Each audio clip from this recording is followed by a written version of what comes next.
Como estudiantes de la Universidad Mariano Gálvez de Guatemala, en la maestría de Estándares Internacionales de Contabilidad y Auditoría para el curso de Normas Internacionales de Información Financiera NIF 1, presentamos la siguiente norma. Norma Internacional de Contabilidad 21. Efectos de las variaciones en las tasas de cambio de la moneda extranjera.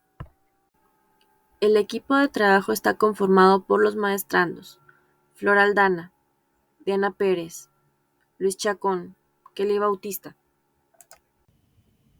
Y dando inicio a la presentación, vamos a hablar del objetivo que trata de cómo se incorporan en los estados financieros de una entidad todas las transacciones que se realizan en moneda extranjera, también los negocios que se realizan en el extranjero y cómo poder convertir los estados financieros de una entidad a la moneda de presentación elegida. Dentro del alcance, esta norma se aplicará a contabilizar todas las transacciones de saldos en moneda extranjera, exceptuando todas las transacciones y saldos con derivados, que esto pues entra en la NIF 9. Siguiente, al convertir los resultados y la situación financiera de los negocios en el extranjero y que se incluyan dentro de los estados financieros de la entidad. Esto pues ya sea por la consolidación que se hace de los estados financieros o bien por el método de participación. Y C, tenemos al convertir los resultados de situación financiera de una entidad a la moneda de presentación. Dentro de las definiciones, vamos a hablar quizá de las 4 definiciones probablemente más importantes que abarca esta norma. Y vamos a hablar de la número 1, que es la moneda funcional. Esta pues es la moneda del entorno económico principal en que opera la entidad. También tenemos la moneda de presentación, que es la moneda en que se van a presentar los estados financieros de la entidad. Si hablamos de la moneda extranjera, pues es cualquier otra moneda distinta a la moneda funcional en que opera una entidad. Y también hablando de las diferencias de cambio, pues esta es como que la diferencia que surge al cambiar una moneda o convertir una moneda en un determinado número de unidades, utilizando pues tasas de cambio diferentes. Hablando de partidas monetarias, estas pues tienen una característica esencial y es el derecho de recibir o la obligación de entregar una cantidad fija de unidades monetarias. Dentro de los ejemplos que se pueden mencionar entre las partidas monetarias está, por ejemplo, algún beneficio a los empleados que se pagan en efectivo, las provisiones que se liquidan también en efectivo, o bien los dividendos que se pagan en efectivo y también pues que se hayan reconocido como pasivos. Reconocimiento inicial de las transacciones en moneda extranjera. Las transacciones en moneda extranjera se deben de registrar en el momento en que se efectúa, es decir, cuando se genere la transacción. Se va a reconocer el importe en la moneda funcional de la entidad y así poder reflejar la realidad económica del hecho, que puede ser una compra, una venta, un pago o un cobro.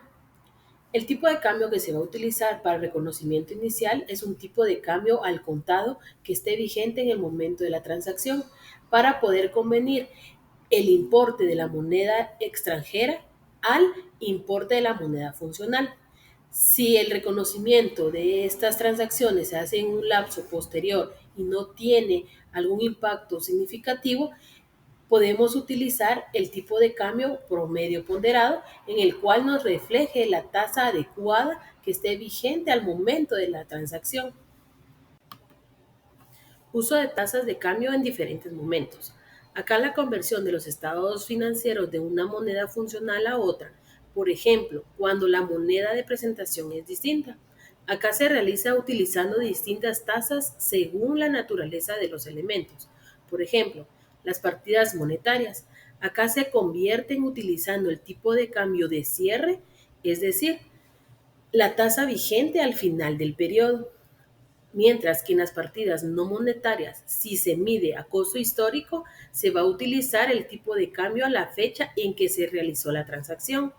Y si se mide por el valor razonable, se utiliza el tipo de cambio a la fecha en que se determinó dicho valor. Conversión de los estados financieros.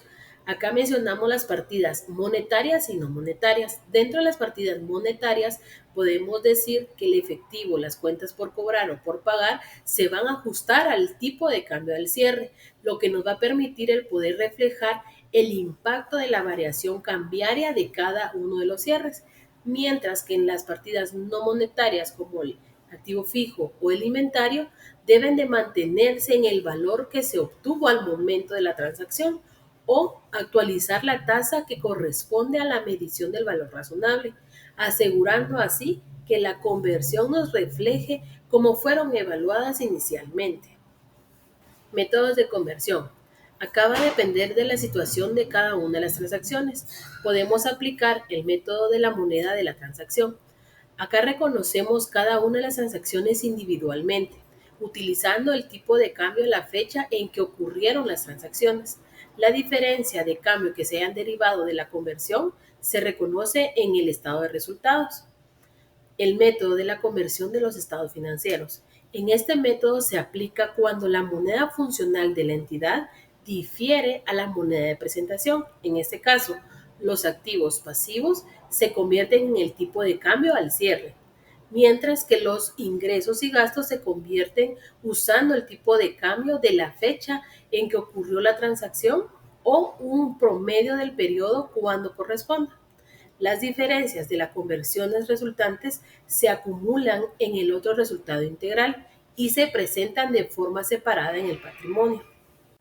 Sobre el reconocimiento de las diferencias de cambio, la NIC 21 establece que estas diferencias pueden surgir al convertir transacciones en moneda extranjera debido a las fluctuaciones de las tasas de cambio. Estas variaciones se producen principalmente por la conversión de partidas monetarias a distintas tasas, como las transacciones al cierre. El tratamiento contable consiste en que se reconozcan estas diferencias para reflejar el impacto de las fluctuaciones en la situación financiera.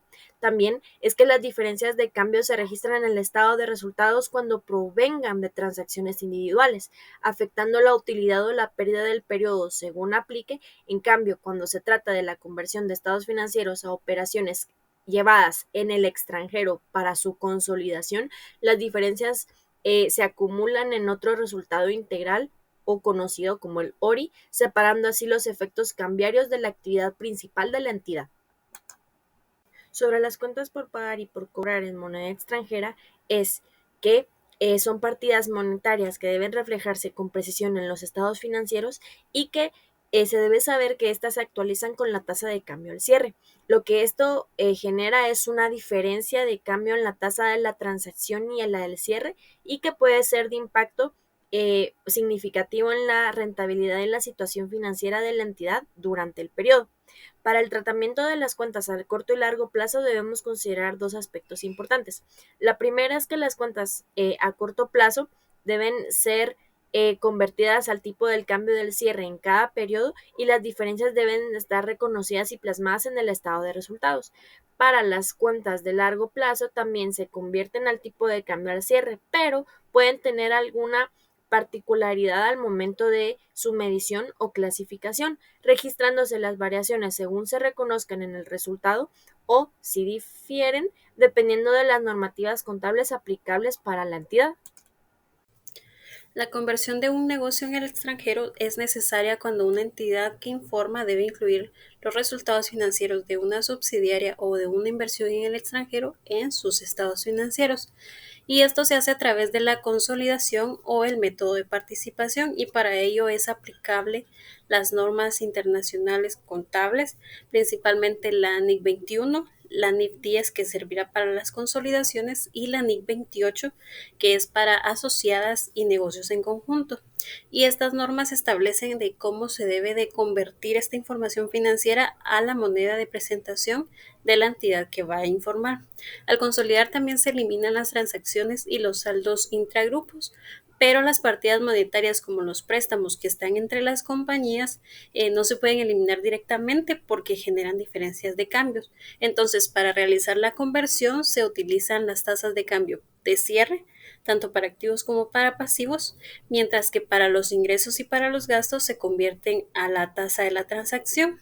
Ahora bien, si los estados financieros del negocio en el extranjero tienen una fecha diferente de la entidad a la que informa, esta puede usarse con una diferencia máxima de 3 meses, pero deben ajustarse por eventos significativos. Cuando una entidad vende, liquida o abandona total o parcial su participación en un negocio en el extranjero, las diferencias de cambio acumuladas en otro resultado integral deberán de reclasificarse a resultados, y esto debe ser en disposiciones parciales solo si se transfiere la parte proporcional. Sin embargo, si el negocio pierde valor por deterioro o pérdida, esto no se considera como una disposición y no se reclasifica a resultados. La contabilidad de estas disposiciones es clave para poder reflejar correctamente el impacto financiero de estas transacciones. Ahora bien, las entidades también tienen que cumplir con revelar información, y esto es las diferencias de cambio registradas en los resultados y en otro resultado integral, además de poder justificar cualquier cambio de la moneda funcional que hubiere. Si los estados financieros se presentan en una moneda diferente sin seguir las NIF, estas deben indicarse como información complementaria o especificar qué método de conversión utilizaron. Y estas revelaciones aseguran la transparencia y permiten a los usuarios de los estados financieros poder comprender el impacto de las variaciones en las tasas de cambio al momento de convertir los estados financieros. Gracias por su atención.